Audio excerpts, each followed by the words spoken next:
നമസ്കാരം. ഇന്ത്യൻ ജനതയിൽ ഭൂരിഭാഗത്തിനും ഒരുപക്ഷെ അത്ര പരിചിതമല്ലാത്ത പേരുകളായിരിക്കും ഖനാനി സഹോദരന്മാരുടേത്. ഈ രാജ്യത്തെ തകർക്കാൻ ശത്രുക്കൾ നടത്തിയ സാമ്പത്തിക യുദ്ധത്തിലെ അവർക്ക് വേണ്ടി ചരട് വലിച്ച പ്രധാനികളായിരുന്നു ഈ സഹോദരങ്ങൾ. 2016 പ്രധാനമന്ത്രി നരേന്ദ്രമോദി നോട്ട് നിരോധനം പ്രഖ്യാപിച്ചപ്പോൾ സാധാരണക്കാർ നേരിട്ട ബുദ്ധിമുട്ടുകൾ ചെറുതായിരുന്നില്ല. എന്നാൽ ആ കടുപ്പമേറിയ തീരുമാനത്തിന് പിന്നിലെ പ്രധാന കാരണങ്ങളിൽ ഒന്ന് ഇവരായിരുന്നു എന്നതാണ് യാഥാർത്ഥ്യം.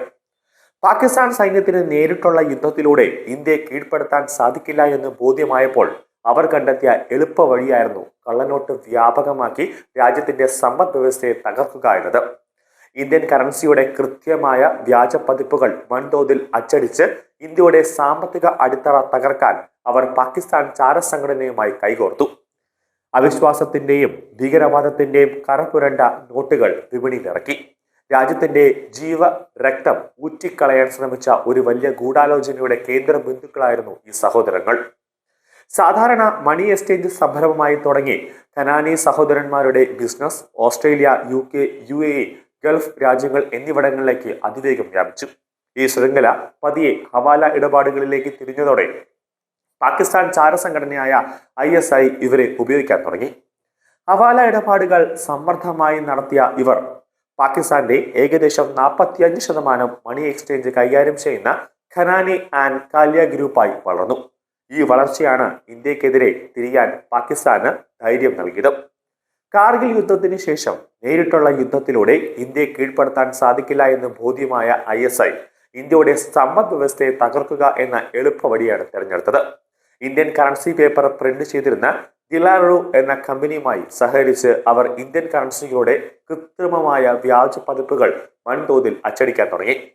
പാകിസ്ഥാൻ കറൻസിയും പ്രിന്റ് ചെയ്തിരുന്ന ഈ കമ്പനിയെ തന്നെയാണ് ഉപയോഗിച്ചത്.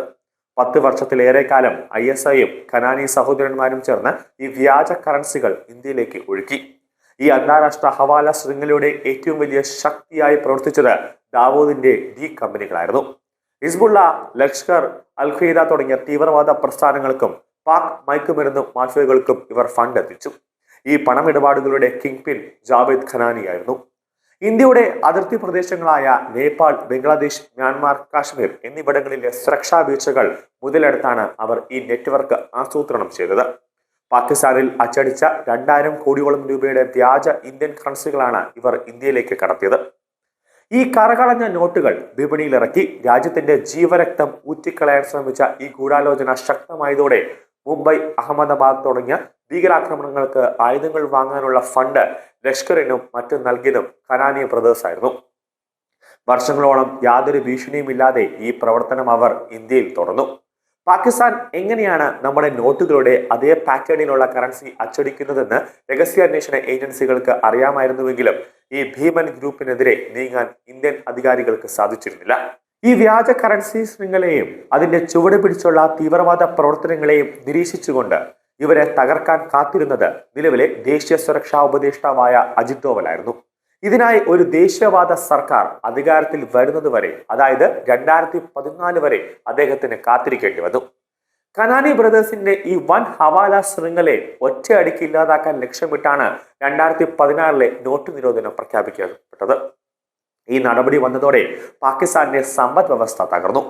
നോട്ട് നിരോധനം നടന്ന കൃത്യം 1 മാസം കഴിഞ്ഞപ്പോൾ ഈ ശൃംഖലയുടെ സൂത്രധാരനായ ജാവേദ് ഖനാനി ദുരൂഹ സാഹചര്യത്തിൽ മരണപ്പെട്ടു. പണി നടക്കുന്ന ഒരു കെട്ടിടത്തിൽ നിന്ന് വീണു മരിച്ചുവെന്നാണ് ഔദ്യോഗിക വിശദീകരണം.